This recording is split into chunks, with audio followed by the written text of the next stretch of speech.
Welcome back to the Tomarosa. We are ready for our next season of raising quail. I'll give you an overview of what we've done so far and then what our plans are for this coming season. If you're wondering what happened to all my hair, whenever we are getting ready to go into summer, I always cut my hair really short because I don't have time to mess with all this while we're starting animals and doing hay and such. Let's get started talking about quail. Here is the quail igloo. Without the plastic, it's just the quail hut. It is a Siskovich type chicken tractor. It's pretty heavy.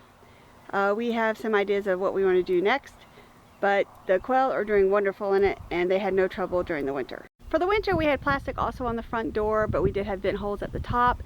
We had just a standard incandescent light that we had on a timer, and we did have a heated water. As you can tell, there is a definite greenhouse effect in here. The grass is really sprouted up.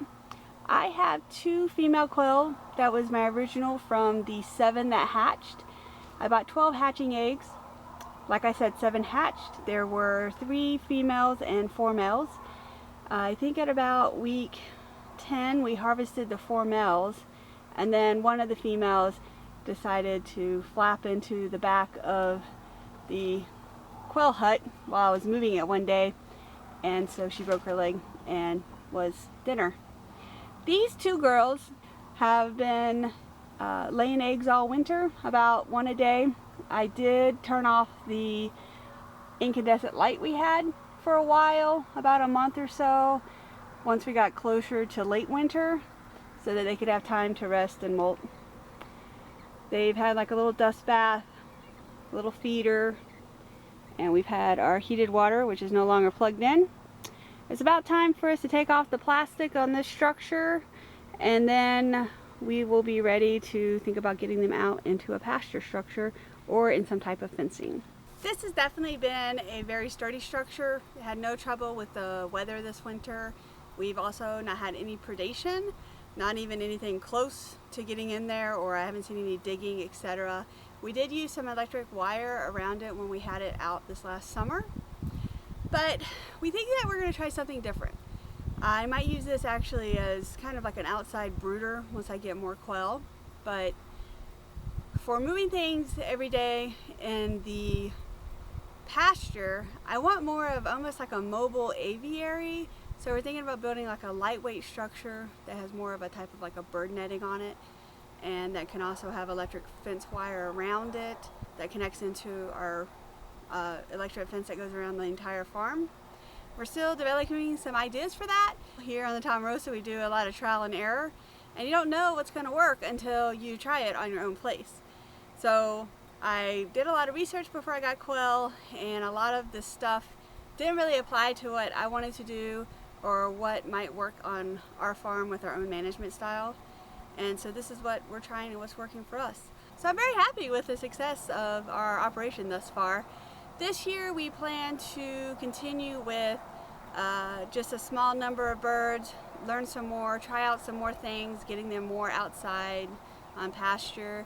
And then once Stacy retires from the Coast Guard this coming December of 2019, we'll both be on the farm full-time then, and next summer of 2020 I hope to do a little bit more with quail, maybe ramp it up a little bit once I work out some more kinks. So in my short tenure with quail, this is what I've learned. They are still a little bit of a flighty bird. That might probably have to do with genetics, and then also just how I raise them. I know that some people have some very tame quail. I might try some different management techniques to also achieve that.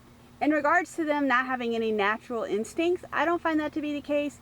They definitely like to eat bugs, and they do like to scratch, and they do a lot of other bird behaviors that I would expect. That was the biggest thing I came across when I was doing research to try to figure out how to raise quail.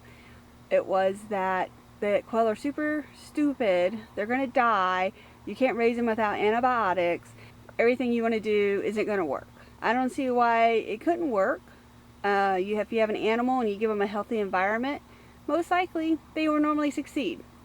Nature works that way. I am still getting wonderful, delicious quail eggs from my 2 little quail. These are some of the latest ones I've had. I don't know what was going on yesterday for this quail. It had a bad day. I feel kind of sorry for him. It's so big. Anyway, my favorite thing to do with my quail eggs right now is to boil them for 4 minutes. They come out perfectly hard boiled, and they're great as a snack or in a salad because you just eat it one at a time. Here are the quail eggs after I boiled them. I will cut one open to let you see what it looks like. Ta-da! Well, that's it for today. It's about time to bring in the cows from the little bit of grazing I've got them on. The quail are all bedded down for the evening. And we do enjoy having comments and views on YouTube. It makes us feel like we're not doing all this crazy stuff by ourselves. So thanks for watching, and we'll see you next time on the Tomarosa.